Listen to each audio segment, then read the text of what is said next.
వేమిరెడ్డి ప్రభాకర్ రెడ్డి గారు, గౌరవనీయులు ఎమ్మెల్యే కోవూరు శాసనసభ్యురాలు మన ఎమ్మెల్యే వేమిరెడ్డి ప్రశాంత్ రెడ్డి మేడం గారి ఆదేశాల మేరకు కోవూరు నియోజకవర్గంలో తిరంగ యాత్ర ఏర్పాటు చేయడం జరిగింది.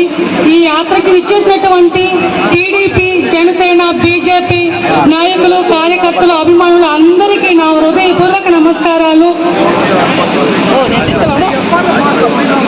మన దేశ సైనికులు దాడిలో మరణించినటువంటి 26 మందికి మన దేశం తరఫున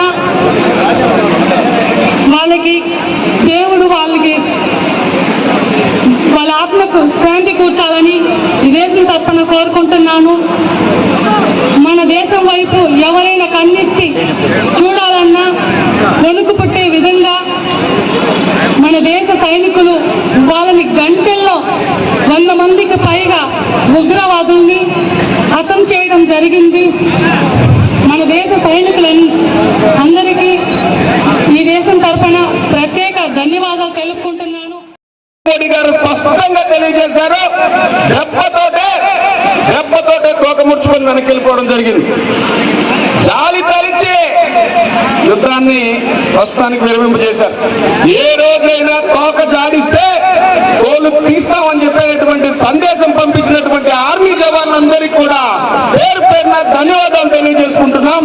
ఆర్మీ జవాన్లందరితో వాళ్ళతో అనునిత్యం భారతదేశంలో ఉండేటువంటి ప్రజలందరూ కూడా కలిసి ఉంటారని చెప్పని ఈ సందర్భంగా ఈ తిరంగా యాత్రను చేపట్టడం జరిగింది. ఇదే విధంగా ఎప్పుడు భారత్ జోలికి రావాలని ప్రయత్నం చేసినా కానీ అది ఏ దేశమైనా సరే తన్ని తరిమి తందామని చెప్పని హెచ్చరిస్తూ ఇట్లాంటి సింధులు ముందుంటాయి. ఏమన్నా కానీ తోక దాడిస్తే కాశ్మీర్ మందే చుట్టుపక్కల ఉండేటువంటి పవిత్ర భారతదేశం చుట్టూ ఉండేటువంటి భూములన్నీ కూడా భారతదేశాన్ని తొందరలో ఈ పీఓకే అనే పేరు కూడా లేకుండా పోతా ఉంది. దానంతటికీ ముఖ్య కారణమైనటువంటి నరేంద్ర మోడీ గారికి, అదేవిధంగా కూటమి ప్రభుత్వానికి కూడా ప్రత్యేకమైనటువంటి ధన్యవాదాలు తెలియజేసుకుంటూ పౌరులందరూ కూడా విహారాంతరులు కాశ్మీర్కి పోయిన సందర్భంలో